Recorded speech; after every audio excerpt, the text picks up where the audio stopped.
Assalamualaikum warahmatullahi wabarakatuh. Perkenalkan, nama saya Ahmad Fauzi Zain, mahasiswa Universitas Mercu Buana, Fakultas Ilmu Komunikasi, Program Studi Public Relation dengan NIM 442210101007. Pada kesempatan kali ini saya ingin mempresentasikan tugas besar 2 mata kuliah Sosiologi Komunikasi dengan dosen pengampu Bapak Ahmad Jamil, MSI.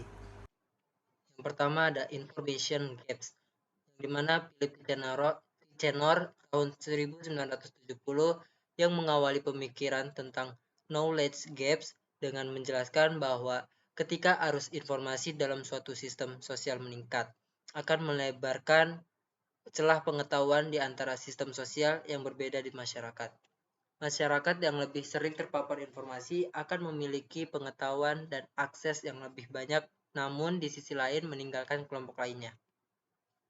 Latar belakang pemikiran ini terbentuk oleh arus informasi yang terus meningkat, yang dimana sebagian besar dilakukan oleh media massa.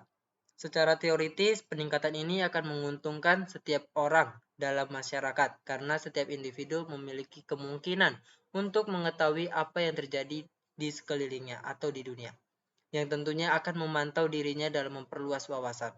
Namun informasi sering kali menghasilkan efek negatif, di mana peningkatan pengetahuan pada kelompok tertentu akan menjauh dan meninggalkan kelompok lainnya. Maka dalam hal tersebut, information gaps akan terjadi dan terus meningkat sehingga menimbulkan jarak antara kelompok sosial yang satu dengan yang lain dalam hal pengetahuan mengenai suatu topik tertentu. Yang kedua ada use and gratification, di mana merupakan salah satu teori dan pendekatan yang sering digunakan dalam komunikasi. Teori dan pendekatan ini tidak mencakup atau mewakili keseluruhan proses komunikasi, karena sebagian besar perilaku audiens hanya dijelaskan melalui berbagai kebutuhan atau needs dan kepentingan atau interest mereka sebagai suatu fenomena mengenai proses penerimaan atau pesan media. Pendekatan use and gratification memberikan alternatif untuk memandang pada hubungan antara isi media dan audiens, dan pengkategorian isi media menurut fungsinya. Yang ketiga ada teori use and effects, di mana menurut Senjaja tahun 2002, teori use and effect pertama kali dikemukakan oleh Sven Windal tahun 1979 yang merupakan sintesis antara pendekatan use and gratification dan teori tradisional mengenai efek. Teori use and effects merupakan sebuah teori yang menjelaskan mengenai hubungan antara komunikasi massa yang disampaikan melalui media massa yang menimbulkan sebuah efek bagi pengguna dari media tersebut. Para pengguna media massa mendapatkan suatu efek setelah menggunakan media tertentu. Dengan demikian, seseorang dapat mengharapkan atau memperkirakan suatu kaitan erat antara pesan-pesan media dan reaksi audiens.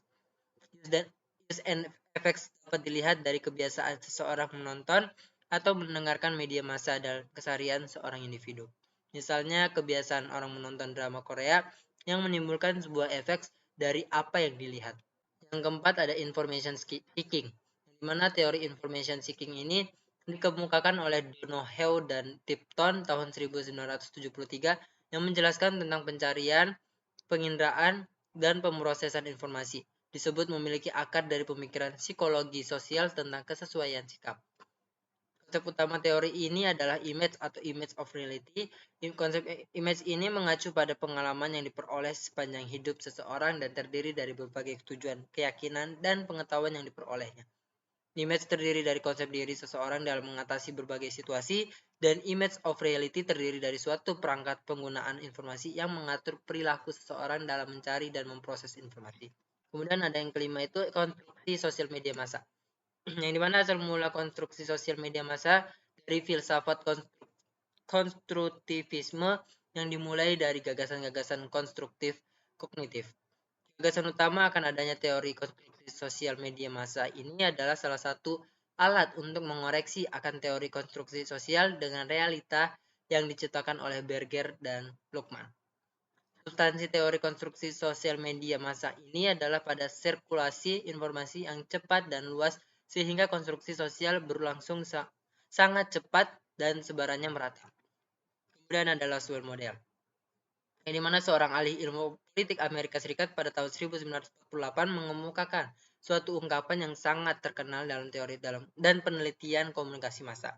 Ungkapan yang merupakan cara sederhana untuk memahami proses komunikasi massa adalah dengan menjawab pertanyaan sebagai berikut. Yang pertama, siapa atau who.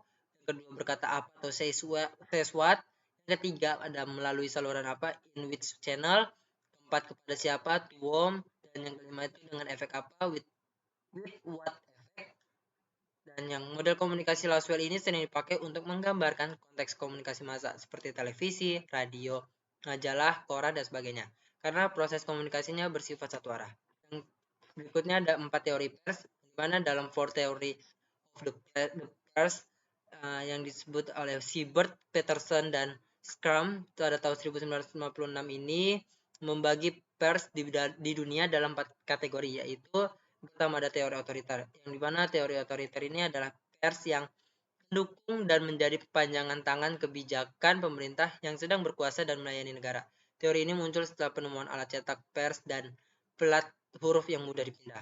Kemudian yang kedua ada teori liberal, yang dimana berkembang pada abad ke-17 sampai 18 sebagai akibat munculnya revolusi industri dan adanya tuntutan kebebasan pemikiran di negara barat yang disebut Aufklärung pencerahan, hingga teori ini berkembang sebagai dampak dari masa pencerahan dan teori umum tentang rasionalisme serta hak-hak alamiah dan berusaha melawan pandangan yang otoriter.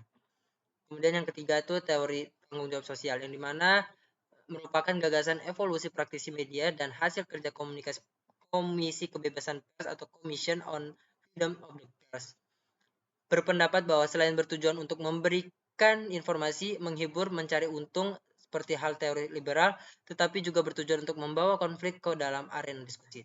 Kemudian yang terakhir yang keempat ada teori komunis atau totaliter Soviet, di mana tumbuh 2 tahun setelah revolusi Oktober 1917 di Rusia dan berakar pada teori pers otoritarian.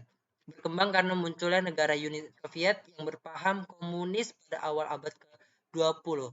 Teori ini dipengaruhi oleh pemikiran Karl Marx tentang perubahan sosial yang diawali oleh dialektika Hegel yang mengatakan bahwa tidak ada bidang-bidang realitas maupun pengetahuan yang terisolasi atau berdiri sendiri.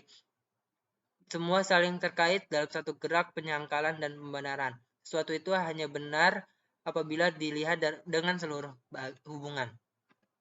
Dan yang terakhir ada teori sibernetik, di mana sibernetik berasal dari kata cybernetic yang artinya sistem kontrol dan komunikasi yang memungkinkan adanya feedback atau umpan balik.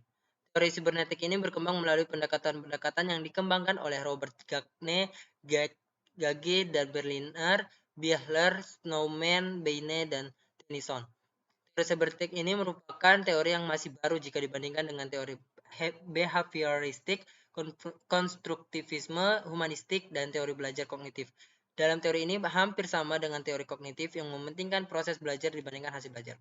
Dalam proses berpikir dan menerima informasi, perlu adanya pengolahan informasi agar informasi yang diterima ini dapat diterapkan dalam keseharian. Oleh karena itu, teori sibernetik menganggap manusia seperti mesin komputer yang dapat mengolah informasi pada otak dan menyimpan informasi dalam jangka waktu yang lama atau long term memory. Mungkin itu saja yang bisa saya sampaikan. Terima kasih. Wassalamualaikum warahmatullahi wabarakatuh.